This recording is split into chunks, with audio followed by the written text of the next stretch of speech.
Lo que importa. Un video podcast de Daniel Matamala. A veces da la impresión de que la estatura de nuestros políticos es inversamente proporcional a los desafíos que tiene nuestro país.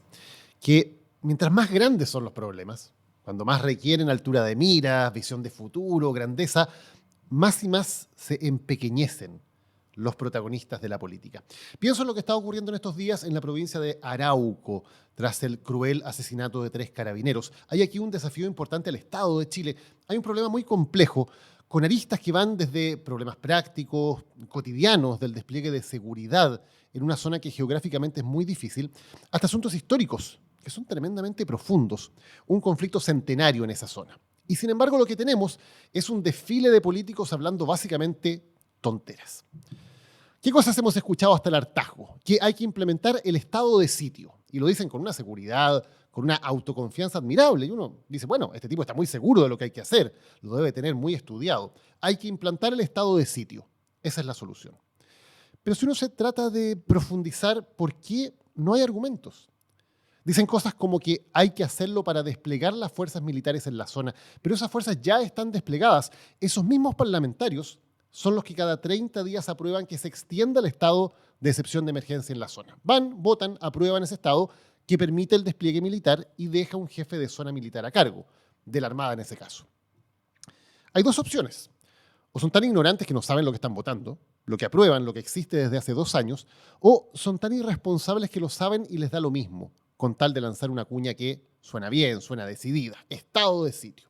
Pero el estado de sitio no es necesario para desplegar fuerzas militares. Lo repito, ya existe desde hace 2 años, años en que por lo demás ha bajado la violencia, sea por el despliegue militar o por la detención de grupos que realizan acciones violentas. Lo que permite ese estado de sitio es, y leo el artículo 40 de la Constitución, que el presidente de la República pueda restringir la libertad de locomoción, suspender o restringir el ejercicio del derecho de reunión y arrestar a las personas en sus propias moradas o en otros lugares que no sean cárceles. ¿Es necesario algo de esto? ¿Ayuda a impedir que la gente pueda ejercer derechos básicos? ¿Realmente los políticos quieren darle al presidente de la República la facultad para arrestar personas y llevarlas al lugar al que se le ocurra? ¿Se han sentado 5 minutos a pensar en lo peligroso que es algo como eso? ¿Les parecería bien que se empezaran a tocar las puertas en casas para decirle a las personas, usted se va arrestado? ¿Por qué? Por orden no de un juez, sino del presidente. ¿Y a dónde lo llevan? A donde el presidente diga. Por supuesto que no lo han pensado. Es una escalada verbal. Hay que decir algo que suene cada vez más duro, más tajante. ¿Cuál es el fundamento, la estrategia detrás? Nada, es una cáscara vacía y que además rinde culto al autoritarismo. Y también tenemos partidos políticos queriendo ser jueces, y eso sí que es peligroso, porque la base de la democracia es la separación de poderes. Los parlamentarios, que se dedican a legislar, los fiscales a perseguir delitos y los jueces a dictaminar quién es inocente y quién es culpable. Y en cambio tenemos a partidos políticos exigiendo leyes de amnistía para que ciertos delitos queden impunes, exigiendo castigar a fiscales por hacer su pega. Si los políticos quieren dedicarse a investigar delitos, bueno, que entren a la fiscalía. Hay cupos abiertos. Si quieren decidir quién es culpable y quién es inocente, que hagan carrera en el Poder Judicial. Pero lo que están haciendo hoy en día es destruir el Estado de Derecho. Hoy queremos hablar en serio en lo que importa. Dejar atrás estos eslóganes y conversar en profundidad con personas que saben, que han estudiado y trabajado sobre la situación en Arauco y en la Araucanía. Los problemas de violencia, de seguridad, los conflictos ancestrales, el tema de las tierras. A diferencia de esos políticos que prometen resolver todo con un eslogan vacío, aquí sabemos que no vamos a encontrar una solución mágica, pero sí queremos pensar, reflexionar, entender un poquito más sobre un asunto que es tan urgente y que por eso requiere la pausa para pensarlo realmente, en serio.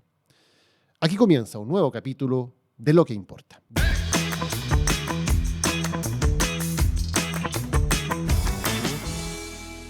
Nos acompaña ahora en Lo que importa Verónica Figueroa Huencho. Ella es académica, profesora de la Facultad de Gobierno de la Universidad de Chile. Fue subsecretaria de Educación Superior durante el gobierno del presidente Boric. Verónica, gracias por estar con nosotros en Lo que importa. Muchas gracias por la invitación.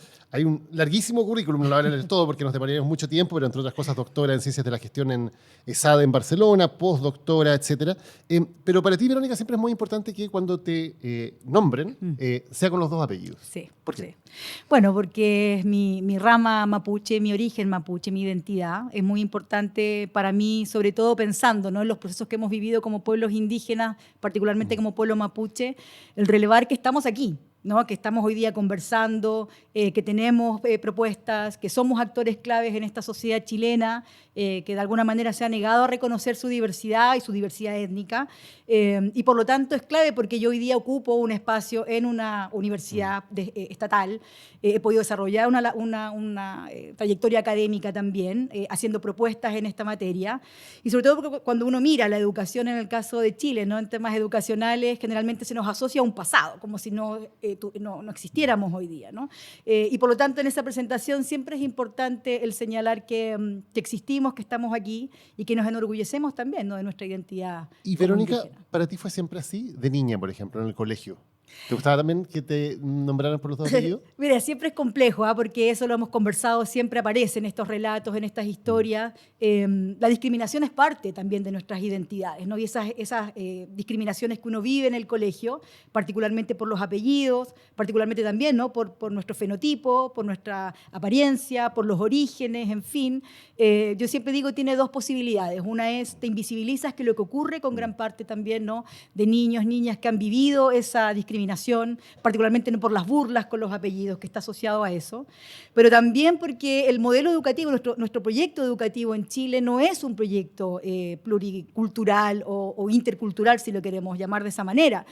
Cuando hablamos de pueblos indígenas, generalmente los ejemplos o estas microdiscriminaciones que ocurren en el aula están muy asociadas a minimizar lo indígena, a esta mirada al pasado, a asociarlo con algo que también en las universidades hemos sido muy responsables a lo largo de nuestra historia, de hablar de prácticamente, ¿no?, de un proyecto civilizatorio versus, ¿no?, esta idea de la barbarie que tuvo tanta preponderancia en el siglo XX. Verónica, ¿y crees que hemos avanzado en tu trayectoria de vida, digamos, desde Sí. la niña que sufría burlas por su apellido hasta hoy día que te puedes parar orgullosamente y decir como estas son mis raíces? Hay evidentemente un cambio en la trayectoria vital de cómo uno se va construyendo. ¿Crees que hay un cambio también en el país o crees que todavía estamos muy anclados en la discriminación? Hemos avanzado, yo creo que eso también es importante, ¿no? Y han sido luchas históricas que personas indígenas, pueblos indígenas han llevado adelante y que se han ido materializando en una institucionalidad. La discriminación existe todavía, está muy presente, ¿no? Y la vivimos día a día, la vivimos en los espacios públicos, la vivimos, ¿cierto?, cuando tenemos que salir a las calles y hay nombres, ¿no?, de estos grandes héroes, ¿no?, de la nación chilena que de alguna manera también atentaron contra nuestra existencia, cuando no tenemos la posibilidad de hablar nuestras lenguas en los espacios públicos, cuando todavía no tenemos reconocimiento constitucional, en fin. Pero, sin embargo, más allá de eso, sí ha habido un avance, al menos, y creo que los procesos constituyentes dieron cuenta de eso, de que sí podemos articular propuestas, de que sí existimos y que podemos enorgullecernos también, y eso es clave para las generaciones futuras, ¿no?, que se puedan ver también reflejados y reflejadas en otras personas que han ido construyendo esas trayectorias. ¿Qué crees que quedó en ese balance, Verónica? Porque tuvimos un proceso constituyente, el primero, que puso el tema de los pueblos indígenas y la plurinacionalidad muy en el centro. Y sabemos que eso fracasó, fue rechazado ampliamente por la ciudadanía en el plebiscito. ¿Sientes que hubo un error, que se intentó avanzar demasiado rápido, que no se logró dar a entender, o sencillamente que para la mayoría de los chilenos el concepto de, por ejemplo, plurinacionalidad es un concepto que definitivamente les es ajeno? ¿Dónde crees que estuvo el error de finalmente haber quedado en cero? Porque no solamente no se logró la plurinacionalidad, sino que ni siquiera el reconocimiento de los pueblos indígenas, donde sí había un consenso en ese momento más o menos general. Sí. ¿Qué pasó ahí? A ver, yo creo que hay varios elementos. Yo creo que hay que entender el proceso constituyente como un hito más en la larga historia de los pueblos indígenas y del pueblo mapuche, que somos pueblos ancestrales. Nuestra relación con el Estado chileno es de poco más de 200 años, pero nuestra existencia es ancestral, es milenaria. Hemos tenido relaciones con otros poderes anteriormente. Yo creo que allí hay varios elementos que hay que poner sobre la mesa para poder entender también quizás sistémicamente lo que ahí ocurre, porque no se puede solamente analizar como un momento, ¿cierto?, quieto en la historia. En primer lugar, es la primera vez que nosotros como pueblos participábamos en cuanto pueblos. O sea, recordemos que para el primer proceso hubo que construir un padrón, no existía un padrón indígena. Nosotros jamás hemos votado como personas indígenas por representantes indígenas que en ese momento eran los escaños reservados. Por lo tanto, una primera novedad era una participación particular, construida en pandemia además ese padrón, y con pocas posibilidades también quizás de comprender un poco qué significaba esa participación. Luego, por cierto, ¿no?, los contenidos que quisimos dar ahí, y ahí, por cierto, que también, ¿no?, hay que reconocer que quizás en esa posibilidad de leer lo que entendíamos nosotros por los avances que habíamos tenido en los últimos años, la posibilidad de instalar temas que están reconocidos en la normativa internacional, en declaraciones y pactos que el Estado chileno ha ratificado, pero que al interior de nuestro Estado chileno no hemos avanzado con esa misma rapidez. Y claro, hablar de conceptos que había que dotarlos también de una discusión compleja, o sea, hablar de plurinacionalidad, hablar de autonomías territoriales, hablar de derechos consuetudinarios, también requerían, yo diría, de un proceso quizás de reflexión y aprendizaje que, a diferencia de la nación chilena, que quienes hemos estudiado en sus universidades y en sus colegios lo podemos comprender perfectamente, los pueblos indígenas hemos tenido pocas oportunidades de poder discutir estos temas de fondo, de proyectos políticos, de proyectos de Estado plurinacional. Y obviamente también hay que leerlo en un contexto donde globalmente hay una arremetida de proyectos conservadores o ultraconservadores que no quieren avanzar en el reconocimiento de derechos, en este caso de grupos históricamente excluidos como somos los pueblos. Y Verónica, en el indígenas. balance, ¿qué crees que quedó de todo eso? Porque lo que uno ve es que si cada vez que se hace una encuesta y se pregunta por la plurinacionalidad, hay un rechazo abrumador al concepto, un concepto que quedó muy contaminado, muy marcado por lo que ocurrió. ¿Crees que quedan espacios por los que se puede avanzar? Sí, absolutamente. Yo creo que hoy día se instaló en un proceso político nosotros podemos participar. Por cierto que podemos definir cuáles son los mecanismos, si son escaños o son otros, pero se definió que hay un piso mínimo que es una participación en un proyecto político. Creo que eso es un tremendo avance que deja el proceso constituyente. Uno podría pensar, ya no se puede avanzar sin pensar que los pueblos indígenas somos actores claves, ¿no? Que podemos no solamente participar bajo las lógicas que establece un sistema democrático, un sistema de partidos, sino que también podemos empujar mecanismos que nos permitan tener una representación, de acuerdo, ahí podemos discutirlo, por cierto, a nuestra representación demográfica, a los estándares que establecen, como decía, estos acuerdos internacionales, pero por cierto, hay un piso que creo yo que es el mínimo para poder hoy día discutir primero el reconocimiento constitucional, que tú lo decías antes, ¿verdad? No es cualquier reconocimiento. O sea, nosotros esperamos un reconocimiento con un estándar. O sea, no podemos seguir hablando de que nosotros somos etnias o que enriquecemos a la nación chilena cuando somos pueblos. Y por lo tanto, tiene que haber un reconocimiento con ese estándar en primer lugar. Y luego hay que dotar de contenido esa institucionalidad y esa representación en los poderes del Estado, en el diseño, particularmente en el Ejecutivo, de políticas públicas, en fin. Yo creo que hoy día tenemos una capacidad de pensamiento que se ha publicado incluso, no solamente que lo decimos en los espacios, digamos, de debate, lo hemos investigado, lo hemos publicado y las universidades hemos tratado de ser eco también un poco en esas propuestas. Verónica, cuando vemos, para ser más específico, lo que está ocurriendo hoy día en la región de la Araucanía y particularmente en la provincia de Arauco con el tema de la violencia, ¿cuáles ves tú como las raíces de esa violencia? Porque evidentemente es un fenómeno que sabemos que parte desde reivindicaciones más bien políticas, de organismos que tenían un sustrato político y que comienzan a realizar ciertas acciones, pero también en ciertos momentos se empieza a mezclar con crimen organizado, se empieza a mezclar con narcotráfico, con robo de madera, y resulta bastante difícil finalmente separar lo que tiene que ver con reivindicaciones políticas de temas que son más asociados a la criminalidad común. Y bueno, y llegamos a este hecho horroroso que nos conmociona del asesinato de estos 3 carabineros. ¿Cómo enfrentarías lo que está pasando allí? Sí. Bueno, hoy día hay una institucionalidad que se ha ido creando, ¿cierto? Tenemos una comisión que está buscando identificar un aspecto clave que son las tierras y de alguna manera cuantificar aquello.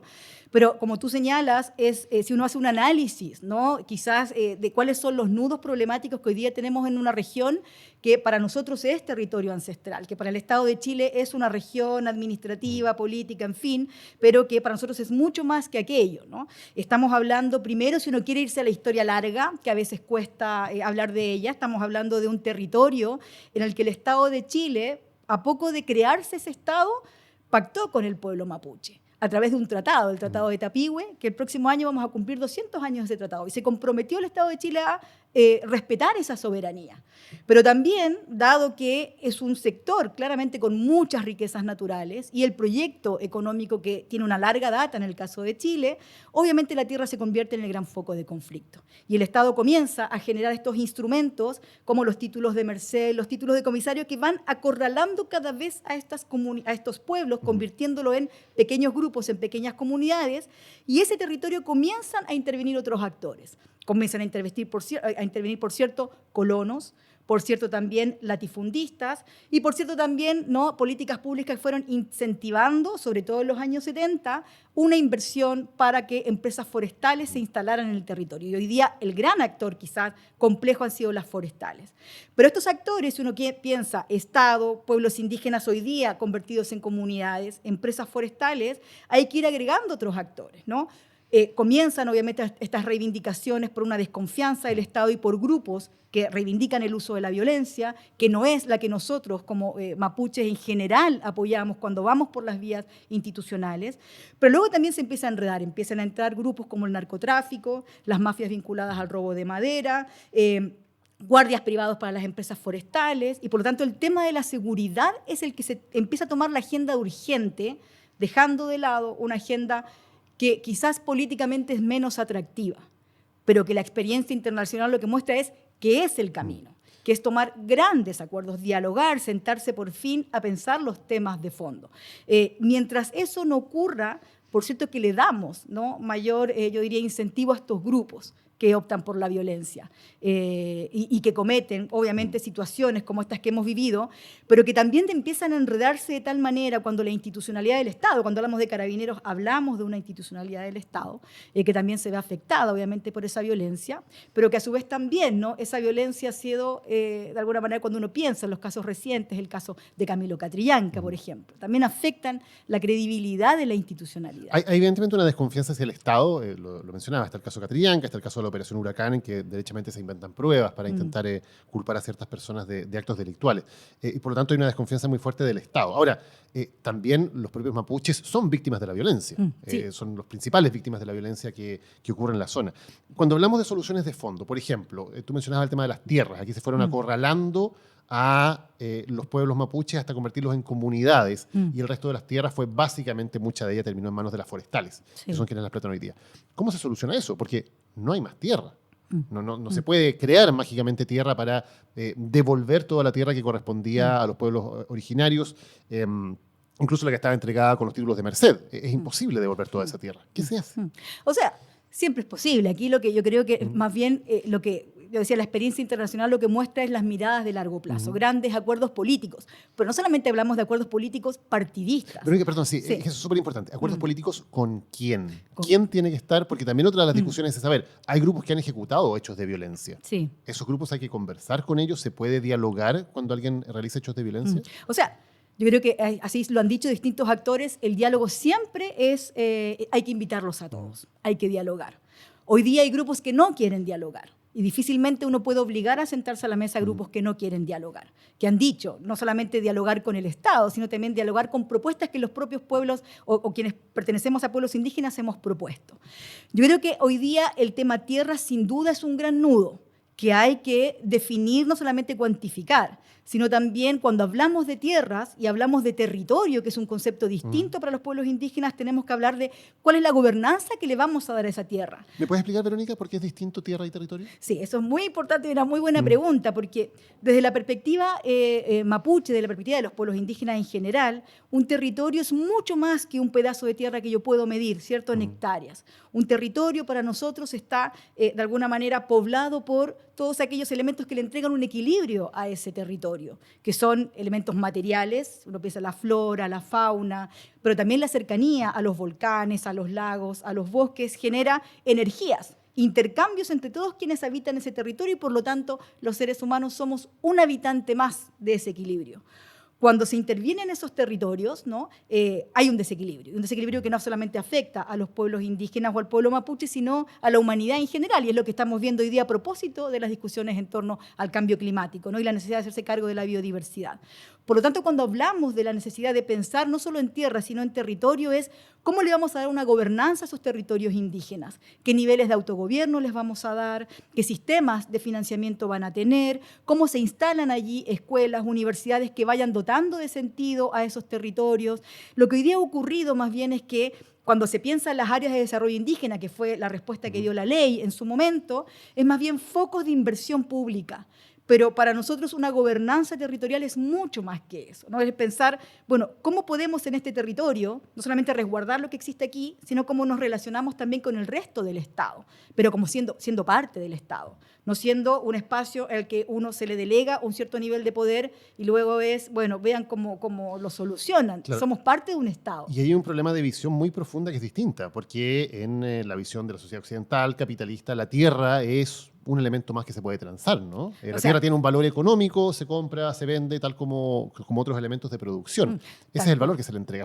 Es muy distinta la manera de mirarlo. Tal cual. De hecho, pensemos, claro, tierra, capital y trabajo son los grandes focos, ¿no?, de producción o de innovación en el último tiempo. Pero cuando hablamos hoy día de territorio, es una dimensión que yo diría que hay una invitación también interesante, porque generalmente uno puede pensar que ese conocimiento es un conocimiento anclado en el pasado. Nosotros hoy día estamos dando o generando propuestas más bien para abordar esta crisis humanitaria que es el cambio climático. Y el concepto de territorio es una respuesta para ello, porque hablamos de territorios donde, ¿no?, la vinculación con el océano, por ejemplo, la cercanía de los pueblos costeros, la gestión de territorios costeros, hay que resguardar no solamente una explotación, sino también cómo somos de alguna manera incluso no justos con las próximas generaciones que vienen. Verónica, y para complementar eso, porque hay una mirada que, como tú dices, es cultural, que es súper profunda, pero también hay aquí temas sociales y económicos que son muy medibles. La región más pobre de Chile es la región de la Araucanía.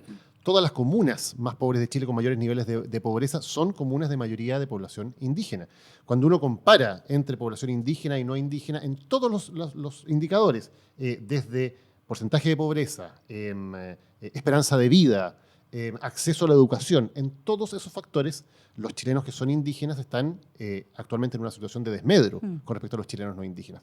¿Cómo se afronta eso también? Que es un problema muy real, que hoy día las personas que viven en esas comunas, o más en general, que tienen raíces indígenas en Chile, son discriminadas y tienen niveles económicos y sociales de vida que son menores al del resto de la población. Ese es un tema porque finalmente lo que evidencia es que hay un tipo de discriminación que el Estado genera con personas que no solamente son campesinas o rurales, sino que tienen una identidad étnica. O sea, hay una correlación clara entre etnicidad y pobreza. Y en población urbana también. En población urbana también se da. Absolutamente. Claro. De hecho, las grandes migraciones, nosotros llegamos principalmente a la periferia, en las zonas urbanas y en la región metropolitana también. Y ahí hay un tema que es bien interesante porque lo que uno puede, a propósito de la riqueza que existe en la región de la Araucanía, del Biobío, donde hoy día se están proyectando además, ¿no?, estas grandes inversiones en infraestructura, tiene que ver con que las grandes empresas o el capital que se instala en esos territorios no reinvierte en esos territorios. No es que se instalan y vamos creando más escuelas, más hospitales, la posibilidad de generar una convivencia intercultural. ¿Dónde están esas inversiones? ¿Dónde están esas ganancias? No quedan en los territorios. Y eso nos habla, por lo tanto, de que hay, cuando hablamos nosotros de políticas interculturales, en el ámbito de la política pública uno siempre dice, problematizar es complejo.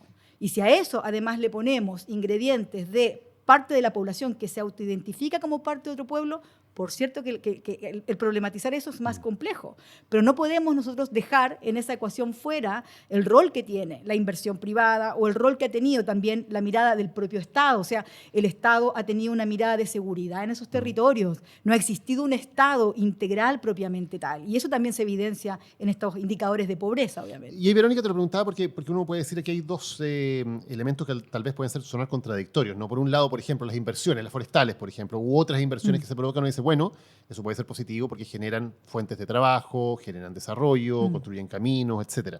Y por otro lado dice, bueno, pero también aquí hay un problema también que tiene que ver con la cosmovisión del territorio. Para ti, por ejemplo, ese tipo de inversiones que son las predominantes hoy día, por ejemplo, las forestales, ¿son parte de la solución o son parte del problema?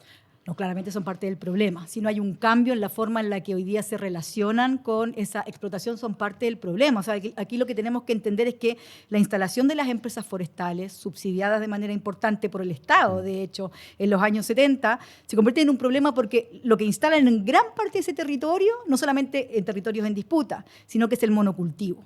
Pino y eucalipto como cierta parte de lo que se siembra y lo que se cosecha, dada también la rapidez con la que se saca el proceso productivo de pinos y eucaliptus. Y por lo tanto, si no hay un cambio en la matriz productiva, en la forma de entender la vinculación con el territorio, si está el árbol bosque nativo, claramente son parte del problema. Verónica, y tú, bueno, no solamente eres académica, fuiste subsecretaria de Educación Superior, el tema de la educación es muy importante para ti. ¿Cómo ves que estamos en esa área, en términos de cómo desde la educación, desde la escuela, desde lo más primigenio, tratamos nuestra relación con los pueblos indígenas y tratamos el hecho de que Chile es un país construido en torno a los pueblos indígenas. ¿Cómo se ve eso desde el colegio?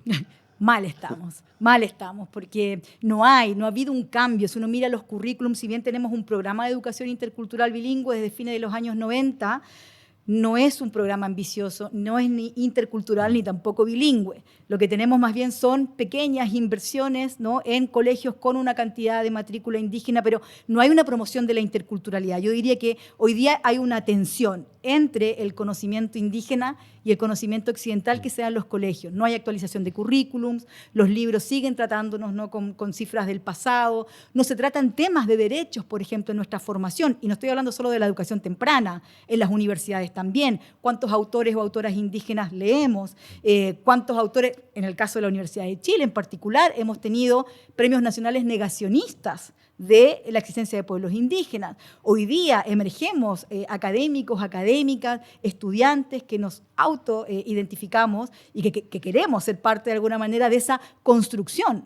Pero si no existen los espacios para ellos, siempre también es difícil. Si seguimos de alguna manera, si todavía hay niños o niñas que como a mí, ¿no?, se sienten todavía discriminados o les da vergüenza identificarse, es porque claramente el modelo educativo ha avanzado bastante poco. Yo creo que ahí hay una deuda importante del Estado de hablar de una educación realmente intercultural o una educación para la transformación, ¿no?, que es lo que esperamos. Verónica Figueroa Guancho, muchas gracias por haber estado ahí en Lo que Importa. Chaltumay, muchas gracias, Daniel.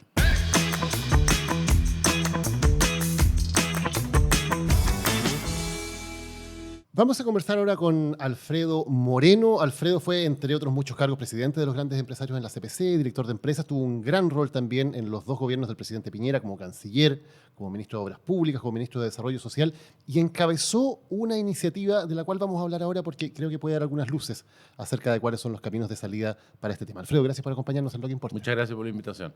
Alfredo, te pido que vayamos un poquito atrás en el tiempo, a marzo de 2018, cuando asume el segundo gobierno del presidente Piñera y te pone a cargo de un plan que tal vez es la única vez en que ha habido tal nivel de relevancia política para un plan que pretende solucionar el problema de la Araucanía. ¿Cuál es la lógica que había detrás de ese plan en que pone una persona que tenía gran liderazgo dentro del gobierno como tú? ¿Y qué es lo que hacen en esos meses en que había muchas expectativas de lo que podían lograr? Bueno, de partida, y quizás es una anécdota, pero en realidad el programa de gobierno dejaba esto en manos de otras personas. El presidente quería que esto fuera una de las cosas más importantes, pero no le correspondía a desarrollo social. Él creía que había otra institución, que en este caso era más bien en la región, los que tenían que ver este tema. En ese tiempo la cosa era bien centrada en la Araucanía, después ahora se ha extendido. Y de un momento a otro, cuando ya estábamos en el gobierno y todo, decidió, no, tú te haces cargo de esto. Y bueno, me había enfrentado a tener que sumar a las tareas de desarrollo social esta tarea. Y lo que hicimos fue, bueno, lo que yo creo que hay que hacer en los problemas, que es primero entenderlo. Y aquí cuesta entender porque aquí hay distintas visiones, hay dolores muy grandes, por lo tanto la gente tiene una polarización enorme, y iniciar conversaciones con todo y lograr que hubiera confianza. Alfredo, y eso fue lo que avanzamos, ¿no? Déjame en ese punto, porque efectivamente es un problema tremendamente complejo, que cuando uno ve las discusiones que parece que hubiera aquí balas de plata para resolverlas muy fácilmente, dice aquí, la gente que dice eso no sabe lo que está hablando. Exacto. Por eso queremos hablar con gente que ha estudiado el problema en profundidad. ¿Dónde crees que está el nudo finalmente principal que hay que desatar aquí para poder llegar a alguna solución? Bueno, yo creo que hay varias cosas. Tenemos una causa que tiene sus raíces en la historia, que no hemos resuelto bien, que no es solamente propia de Chile. Obviamente hay procesos de colonización con europeos que llegaron y se encontraron con pueblos originarios en muchos países, en América, en Estados Unidos, en Canadá, en África, en Australia, en montones de partes. Y otros países lo han resuelto mejor que nosotros. Por supuesto, todos tienen sus características particulares y las nuestras son efectivamente distintas que otros, pero todas son distintas unas de otras. Y eso nosotros, desgraciadamente, todo ese proceso, que fue muy doloroso, en Chile después estuvo acompañado de un largo proceso de de discriminación, incluso que tenía relación con las raíces de la nacionalidad chilena, porque como somos todos mestizos, a veces cuando al país le fue mal, se escribieron muchos libros y muchas teorías que tenían que ver con un país que era subdesarrollado y que le iba mal por razones genéticas. Teníamos lo peor de los europeos, ¿no es cierto? Andaluces, buenos para el caballo, buenos para pasarlo bien, pocos trabajadores. La gente decía, oye, si no hubieran tocado los vascos, los italianos, los ingleses, como por ejemplo le tocaban ingleses y italianos a los argentinos, que le iba muy bien en esa época. Y de los pueblos originarios no nos habían tocado los incas, los mayas, los aztecas, que tenían pirámides, que tenían cultura, que tenían... Y a nosotros nos habían tocado alguien como que ni siquiera tenían escritura. Entonces, todo una esto... visión súper racista por todos lados, ¿no? Claro, pero además era como... era una cosa de la cual la gente tiene conciencia, que nosotros somos... En el fondo somos todos mapuches, ¿no? En algún grado, ¿no? Y todos también provenimos de este origen español. Entonces, había también una cosa como diciendo, oye, estamos anclados.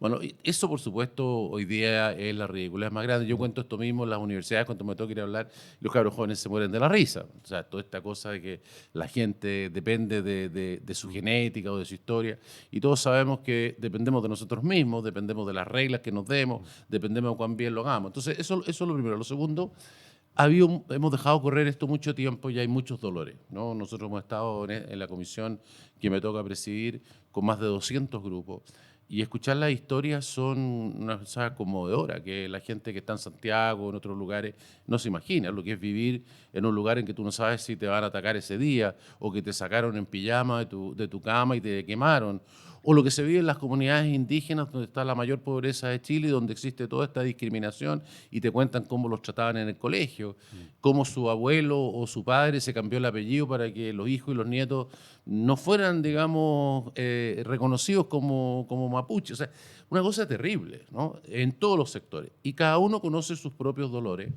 Eso además lo hace pensar que tiene toda la razón. Y efectivamente todos tienen toda la razón, y todos se olvidan de que los otros también tienen toda la razón. Entonces cuesta ese diálogo. Y lo tercero tiene que ver con que el Estado a lo largo del tiempo ha hecho muchos esfuerzos, ha hecho muchos acuerdos, y la mayoría de las veces no los ha cumplido, ¿no? Dicen, mira, vamos a hacer tal cosa, y después esas cosas no llegan, no se dan. O sea, hay un problema también y la de gente credibilidad. no cree, no digo solamente los mapuches, la gente de allá no cree en la institucionalidad, no cree que realmente le van a cumplir, desconfía, no digo de este gobierno, del anterior, del anterior, del Estado en general, ¿no? Que es una continuidad en este caso.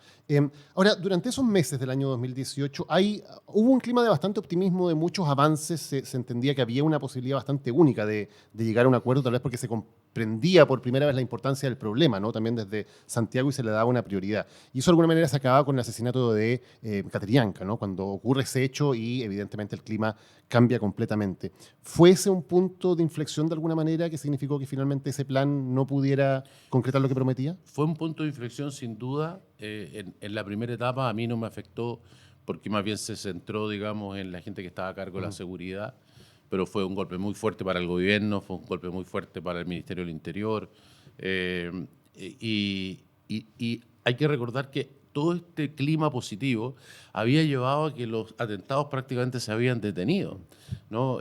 Habíamos resuelto el tema de Celestino Córdoba, que había podido salir y volver. O sea, había una comunicación y un entendimiento de los problemas de los distintos grupos, había crecido la confianza. Y el tema de Catrillanca, de Camilo Catrillanca, la gente le cuesta entender el fondo, porque el fondo no es la muerte de una persona indígena, que desde ya es un hecho muy grave. Muere mucha gente aquí. ¿Por qué esto es una cosa tan dura lo que pasó? Lo que lo hizo más duro es lo que pasó alrededor y después de eso. Tú que estás en el periodismo recordarás que todos los días había una versión nueva. No, que fue esto entre la balacera, que fuimos atacados. Nunca hubo eso.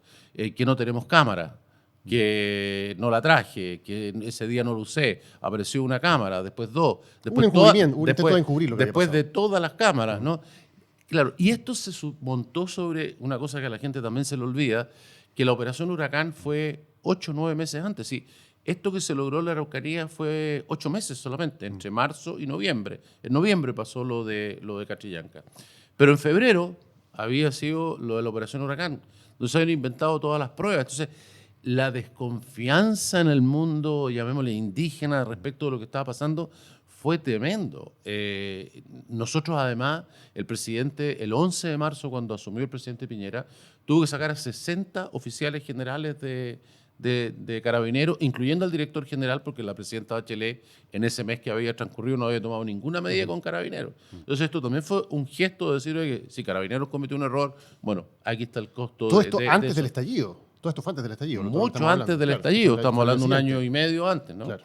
Bueno, y entonces aquí nuevamente hubo que cambiar toda la cúpula de Carabineros porque llegó un momento en que el general director de Carabineros dijo, presidente, yo viajo a la zona y mis hombres me van a decir lo que realmente sucedió. Volvió, contó la versión que ya era la versión número 3, 4 o 5, no me acuerdo, y 24 horas después la versión real ya era otra. O sea, a él también le habían mentido. O sea que fue un golpe muy grande para Carabineros, un golpe muy grande para la ciudadanía alrededor de esto. Y que, como digo, se sumaba a lo que había sucedido antes. Entonces, eso quebró las confianzas, volvieron los atentados. La gente que sufría los atentados dijo, bueno, entonces yo no confío en esto porque si esto se había arreglado, pero tan rápidamente se termina, empezó a presionar al gobierno para que tuviera, digamos, una actitud también distinta. Bueno, y eso hizo muy difícil proseguir con este proceso, ¿no? Claro, luego vino el estallido, luego vino, como sabemos, la pandemia y la declaración del estado de emergencia, de estado de excepción constitucional, que se ha vuelto permanente en la práctica durante este gobierno, que en principio criticaba muy duramente el estado de emergencia, pero ahora lo ha adoptado de manera permanente. Y daba la impresión, hasta lo que ha ocurrido, hasta los lamentables hechos de este fin de semana, de que efectivamente se había logrado reducir la cantidad de atentados. Las cifras de atentados habían bajado, afortunadamente. ¿Había servido el estado de emergencia? ¿Es una medida que tiene sentido con respecto a lo que está ocurriendo allá? O sea, yo creo que aquí lo que hay que decir es que es una cosa que es totalmente necesaria. Es necesario porque ese nivel de violencia, tú no puedes dejar que los que tienen la fuerza del armamento, los que están dispuestos a matar, a disparar, a quemar, tomen el control del resto de la población. Entonces el Estado tiene una obligación de cuidar eso. Este gobierno pretendió hacer una cosa distinta, a muy poco andar se dio cuenta que no era posible hacerlo. Incluso hizo esto como de suspender el estado de emergencia pensando que era como un gesto. El gesto no fue entendido por los grupos violentistas porque esto requiere un trabajo mucho más profundo y además es con cierta gente que es totalmente impermeable a cualquier gesto, que simplemente ya está en una cosa totalmente delincuencial. Entonces tuvo que reponerlo y naturalmente que la presencia de muchos carabineros, muchos militares, particularmente en esta zona de la que estamos hablando, porque en Malleco no ha tenido tanto efecto, Claro, provincia de Arauco. pero en este lugar del que estamos hablando ha tenido una reducción importante. Ahora, de nuevo, cuando decimos reducción importante, a lo mejor la gente puede pensar que se vive una situación normal. Aún con esa reducción, la situación es totalmente y completamente anormal. No solo por el estado de emergencia, no solo porque están los militares, sino que porque el número de atentados es una cosa que impide vivir una vida normal. Claro. Y uno dice de pronto hasta dónde esas medidas son razonables o dónde es una escalada en que sencillamente ya se pide para parecer cada vez más fuerte medidas cada vez mayores, ¿no? Por ejemplo, el estado de sitio.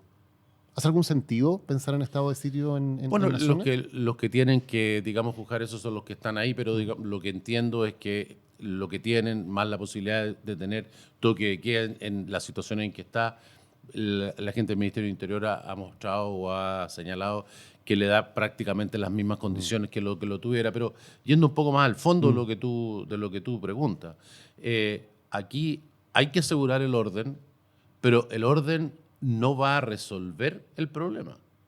O sea, también tenemos que trabajar en las causas, que tiene dos maneras. Una, la que se está discutiendo y que tiene que ver con el tema de seguridad, y que es que requerimos las leyes y requerimos la inteligencia suficiente para desarticular grupos que son organizados.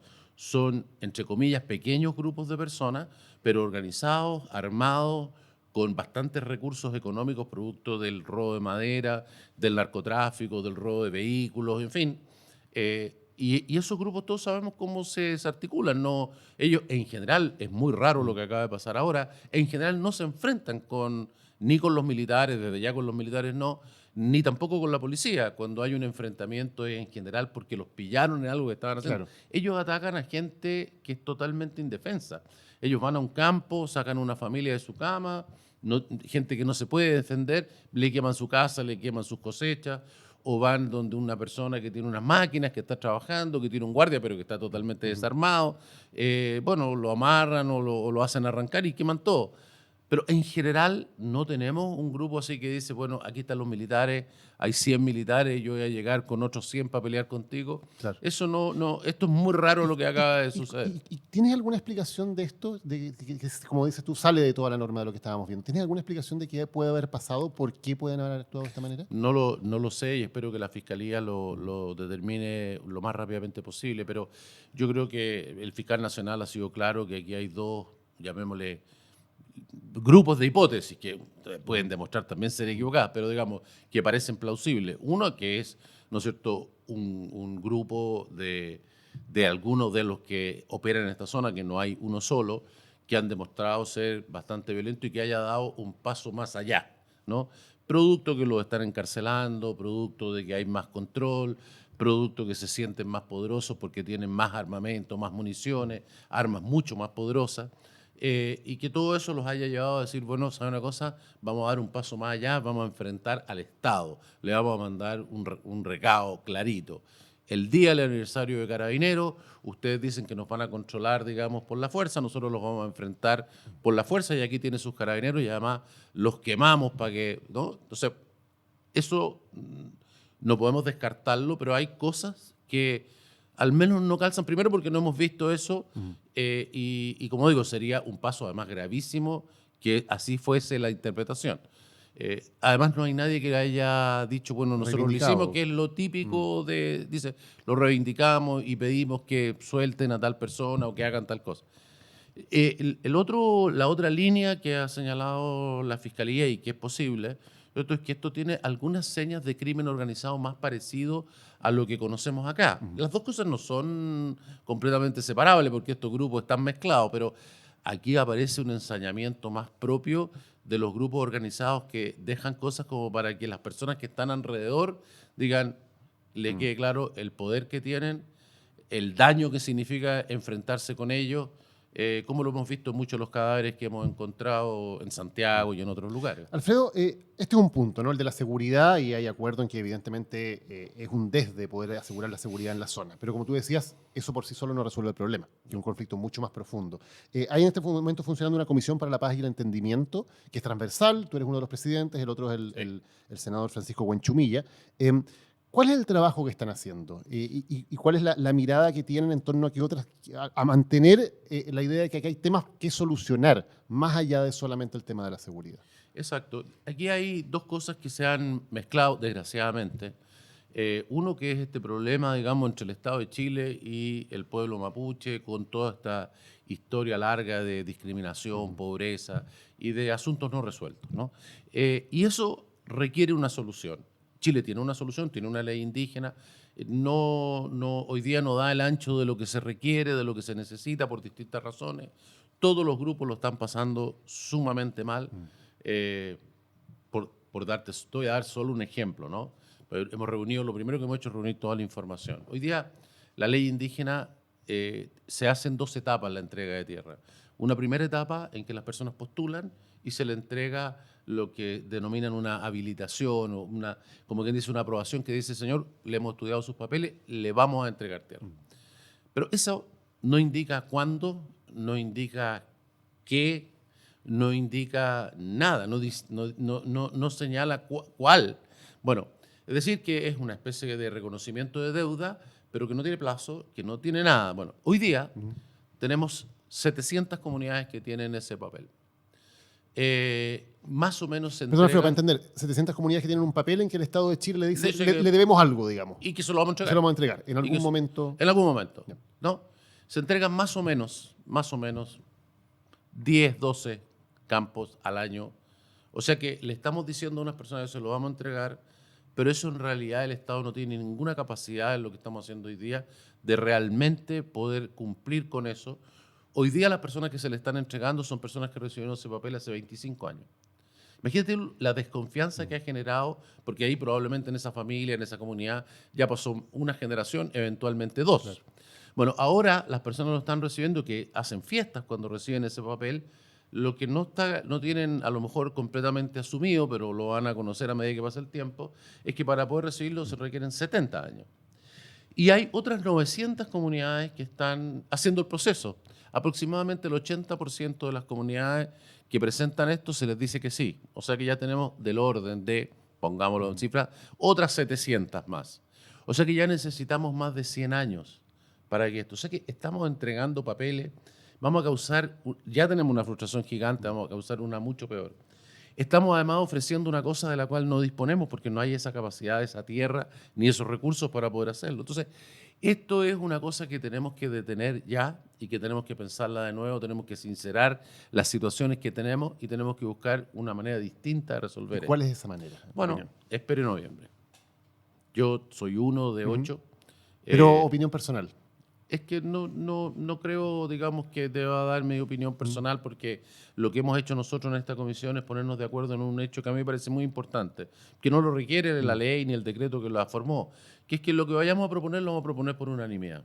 Porque si no somos capaces de ponernos de acuerdo entre 8 personas, muy diversas, por cierto, malamente vamos a poder convencer al país de que hay una manera distinta y mejor de hacer las cosas. Entonces, yo prefiero, digamos, lo que sí puedo decir es que hay una muy buena disposición, teniendo orígenes y pensamientos muy diferentes, que hemos encontrado muchos puntos en común, que hemos aprendido muchos unos de otros y sobre todo de terceros con los cuales hemos encontrado. Y una cosa quizás igual o más importante, nos hemos juntado del orden de 200 grupos, ¿no? Esta semana vamos a continuar en Temuco, hemos estado en las 4 regiones y en todos, víctimas, comunidades mapuche, agricultores, gremios, forestales, en todos lo que hemos encontrado en los mismos elementos. Primero, soledad, de sentir que el resto del país, el resto de las autoridades, la institucionalidad, nos dejó abandonados. Nuestro problema no le interesa a nadie. Nos estamos hundiendo o hemos tenido unos dolores tremendos o hemos perdido a un familiar cercano o nos han quemado todo lo que tenemos y a nadie le importa. En segundo lugar, que los dolores que han sufrido cada uno son de una intensidad impresionante. La gente va a la comisión, lloran, cuentan el detalle de lo que sucedió, lo que pasó cuando estaba muriendo la persona, o la discriminación que sufrió, o la pobreza en la que vive. Es una cosa que para nosotros que estamos a centenas de kilómetros, es distinto verlo ahí en persona, con una persona de carne y hueso que sufre el problema, y tiene muy claro el dolor que tienen esas personas, pero al mismo tiempo la tercera cosa que dicen, mire, esa es una cosa, yo sé que no me pueden resolver el problema. El familiar que perdí no puede renacer y estar al lado mío. La casa que perdí tampoco lo puedo, todas las máquinas o mi empresa, no puedo, la discriminación que sufrí, las pateaduras que me dieron en el colegio, no las puedo recuperar.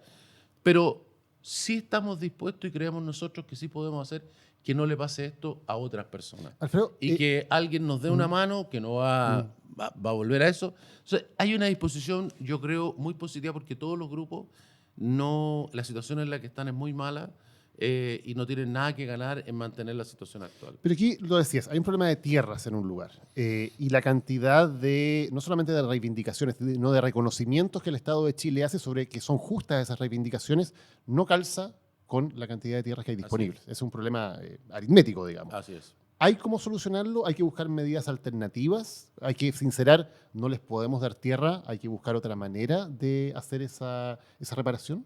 Bueno, yo más que contestar directo, voy a decir algo que va a dar la respuesta, pero digo, yo mencionaba que esto se ha dado en muchísimos países, ¿no? El mismo problema en su origen histórico. Bueno, hemos revisado toda esa experiencia, ¿no? Y si bien, insisto, todas son diferentes y todos tienen sus particularidades, en todos los lugares que han sido exitosos, lo que se ha trabajado es directamente en un diálogo en el cual se escuchan los problemas, se hacen presentes las restricciones y se busca de qué manera podemos resolver el problema y han encontrado la manera de resolverlo.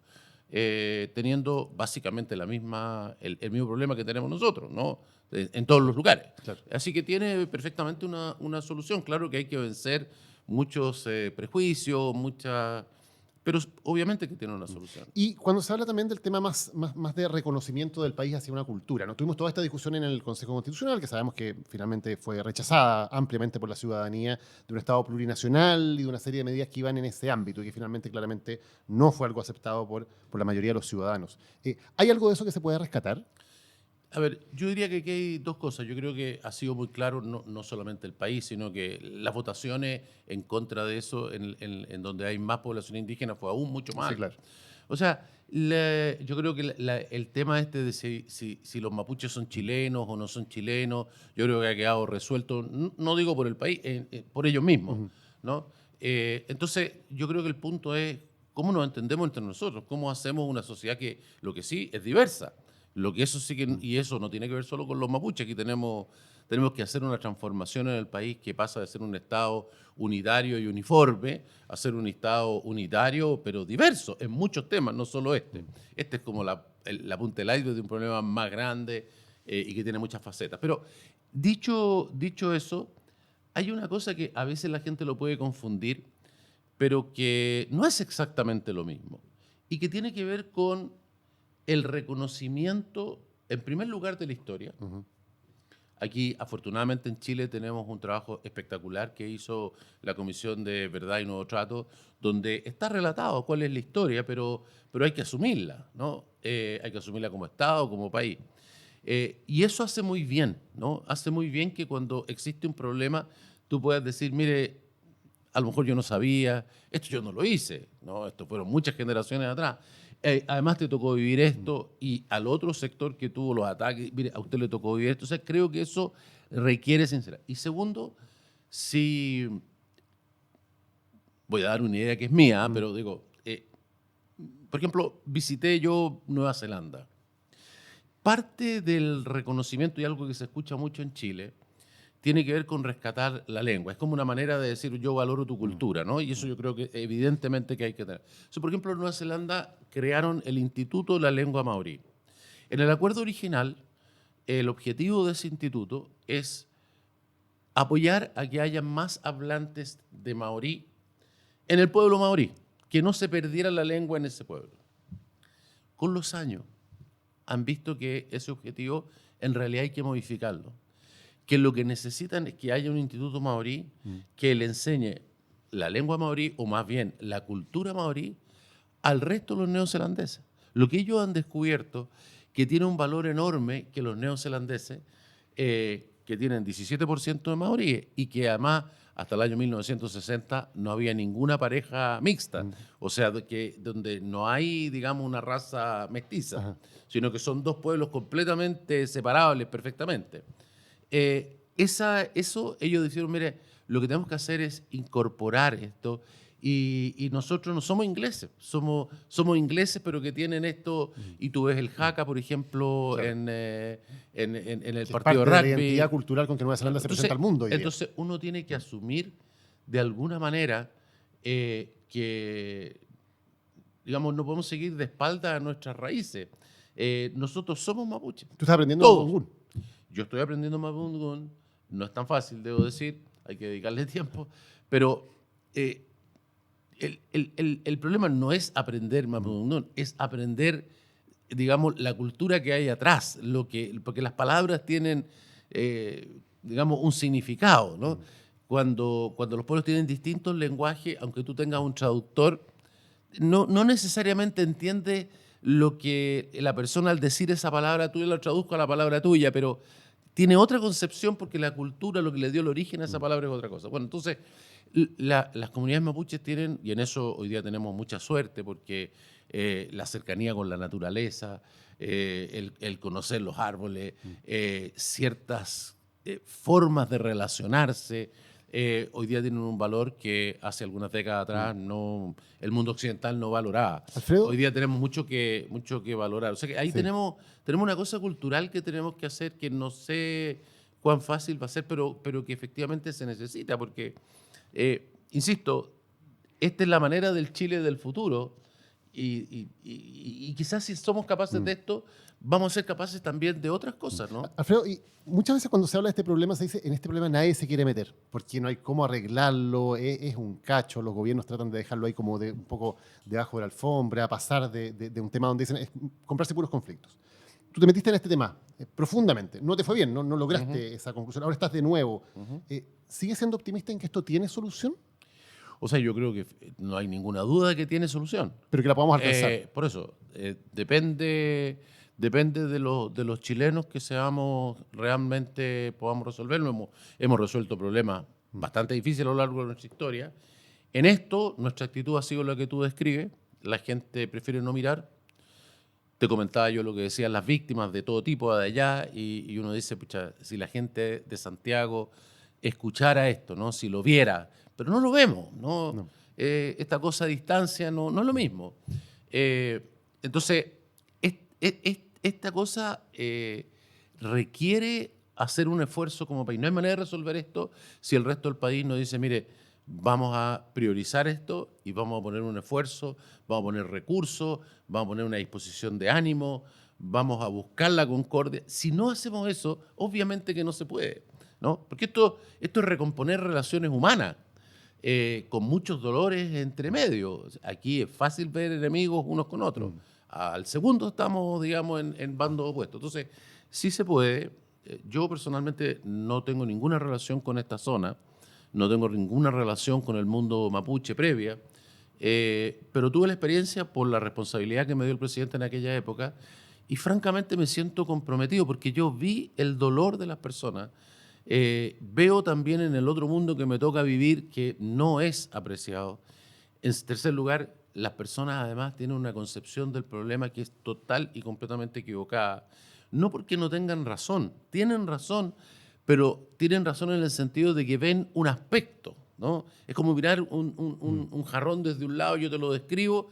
Claro, es verdadero que es así, pero quizás por el otro lado tiene una asa, tiene una cosa, tiene otro dibujo completamente distinto y el que me lo describe del otro lado es otra cosa. Ninguno de los dos está equivocado, pero ninguno de los dos es capaz de recomponer ese jarrón porque no tiene todos los elementos. Entonces tenemos que aprender a trabajar juntos.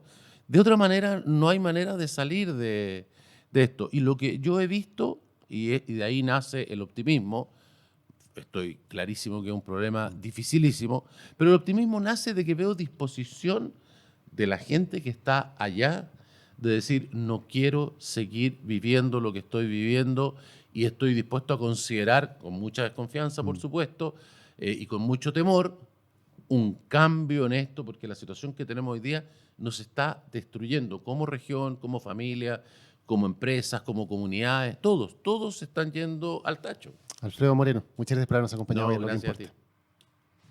Hasta aquí un nuevo capítulo de Lo que importa, que hoy hemos dedicado a tratar de entender un poco más el problema de la Araucanía y de la provincia de Arauco. Si te gustó el programa, te invitamos como siempre a que te suscribas a nuestro canal de YouTube, que nos sigas en Spotify, también nos puedes escuchar en Apple Podcast y recuerda que en mis redes sociales, especialmente en mi Instagram, vamos a estar permanentemente también actualizando información sobre el programa y subiendo los videos con los momentos más destacados de cada uno de los episodios.